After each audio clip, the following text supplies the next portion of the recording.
Sejam todos muito bem-vindos ao Entrevistando Cientista. Eu sou Mariama, junto comigo está o Rodrigo. E a gente vai entrevistar a Stephanie, que é mestre em Biologia Celular, doutora em Patologia, e ela atua hoje em dia como professora adjunta da Universidade Federal do Fluminense, a UF, e desenvolve pesquisas na área da oncologia molecular, buscando compreender os mecanismos metastáticos envolvidos especialmente nos melanomas e no câncer de mama. Seja muito bem-vinda, Stephanie.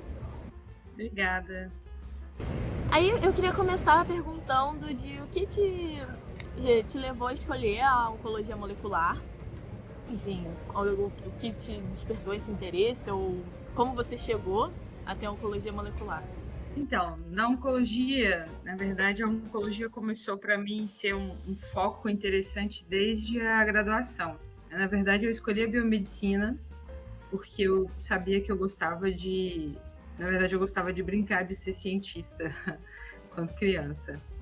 E aí, eu fui fazer biomedicina e durante o curso de biomedicina de patologia, eu tive um professor que foi extremamente importante nesse processo, porque ele trabalhava com oncologia, e quando ele falava de oncologia, isso enchia os olhos dele e acabava enchendo os nossos olhos também. Então foi aí que começou a despertar meu interesse pela onco. Antes disso, eu nunca tinha pensado em nada na parte de onco. Só que ele era, e é ainda, né, extremamente patologista, extremamente voltado em lâminas e etc. E eu fui fazer científica com ele, e quando eu terminei a iniciação científica, eu queria fazer um mestrado, mas ele não tinha bolsa, e eu precisava de bolsa, porque eu não tinha condições de me manter. E acabei indo parar na Santa Casa de Belo Horizonte, que era onde tinha uma bolsa e era uma parte mais voltada para oncologia do câncer de útero. Então entrou essa parte molecular e eu gostei da parte molecular. Aí eu falei, olha, acho que agora no doutorado eu quero juntar molecular com oncologia. E aí eu voltei a fiz o meu doutorado com esse meu orientador da iniciação científica, mas levei para o laboratório dele um pouco dessa parte molecular também, juntando com a patologia que ele já trabalhava, e foi nesse caminho que eu pretendi seguir o restante aí da minha história. Bom, seguindo para a próxima pergunta, a gente queria saber um pouco sobre a sua linha de pesquisa e as suas contribuições para a ciência no ramo da oncologia. Você pode falar um pouco sobre isso? Quanto às contribuições, eu percebo durante a iniciação científica, eu fiz umas avaliações imunistoquímicas de câncer de mama de cadela, porque é um modelo usado como modelo comparativo, é um modelo espontâneo, né? As cadelas também têm câncer, e a gente aproveitava, né, assim, de certa forma, dessa coisa que acontece naturalmente, e a gente estudava essas neoplasias comparar então com o que a gente vê nos humanos, mas não só nesse sentido, também tem importância para a medicina veterinária, uma vez que as cadelas também precisam de tratamento.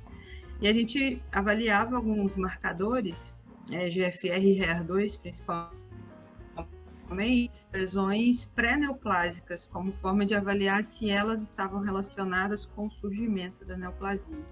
E a gente viu que,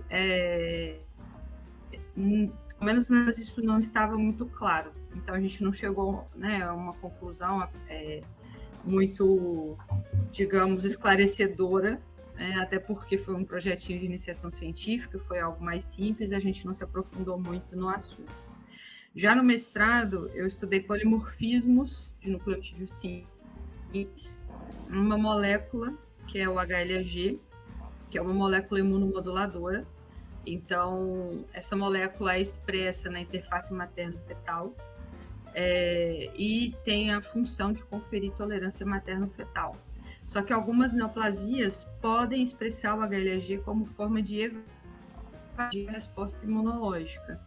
E a gente vê que alguns polimorfismos, né, no gene, ali, principalmente na região 3' não traduzida, estão relacionados aos níveis de expressão dessa proteína, já que essa região 3' não traduzida é uma região que é importantíssima para o controle da expressão gênica. Então, a gente avaliou, né, esses polimorfismos relacionados aos níveis de expressão dessa molécula e relacionado também com outros fatores, como a presença de HPV, tabagismo e também o grau de desenvolvimento, né, da doença, de progressão do câncer de colo de útero.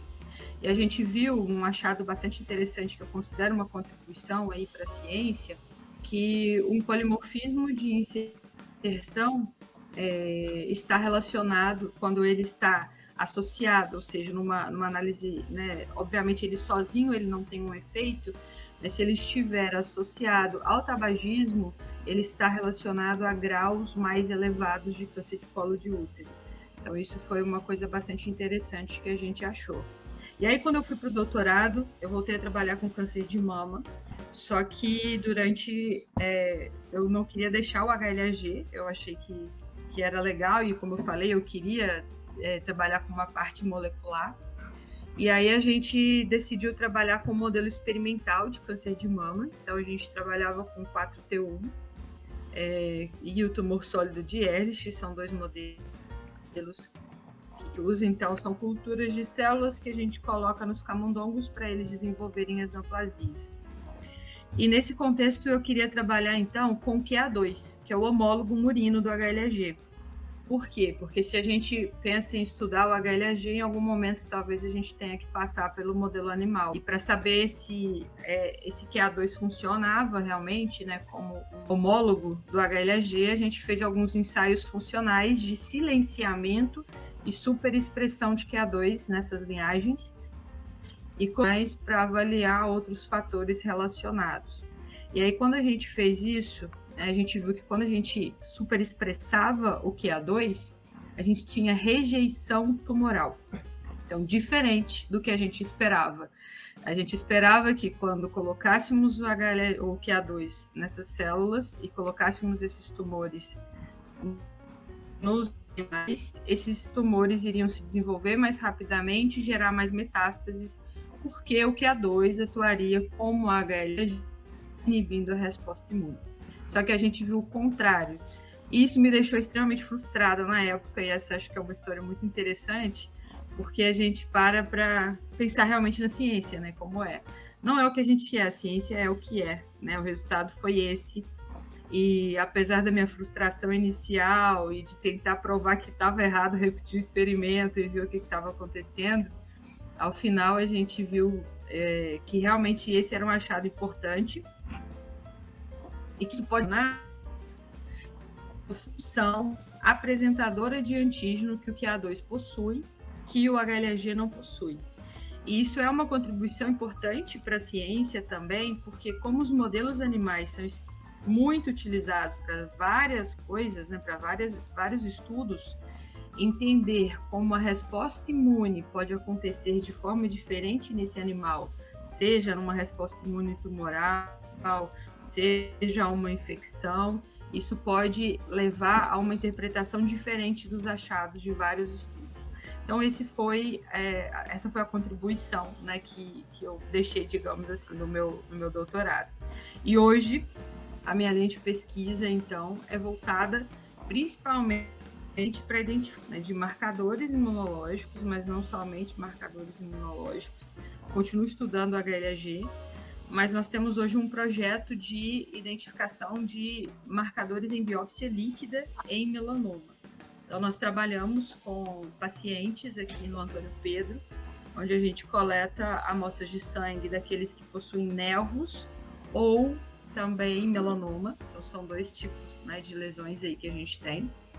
E nessa amostra de sangue, tanto vesículas extracelulares quanto células tumorais circulantes, como forma de identificar esses marcadores, principalmente de modulação de nicho metastático. A gente sabe que as neoplasias preparam, né, o sítio onde elas vão se alojar posteriormente, né, colonizar posteriormente. Então, a gente busca encontrar hoje nessas biópsias líquidas esses marcadores, até porque a biópsia líquida é um procedimento minimamente invasivo, pode ser repetido várias vezes e assim por diante. Acho que de forma resumida seria isso. E aí, já se encaminhando para o final, a gente queria saber um pouco da sua perspectiva, assim, realmente, perspectiva pessoal, do futuro das pesquisas envolvendo oncologia, enfim. Se você puder falar um pouquinho sobre. Eu tenho muita esperança ainda. Eu acho que as coisas estão começando a mudar um pouco e acho que vão continuar mudando para melhor. Estou otimista. Não sei se eu deveria estar tão otimista, mas eu estou otimista. Eu tenho observado já que alguns editais foram abertos, algumas mudanças foram propostas e isso tem gerado um certo entusiasmo em mim, confesso.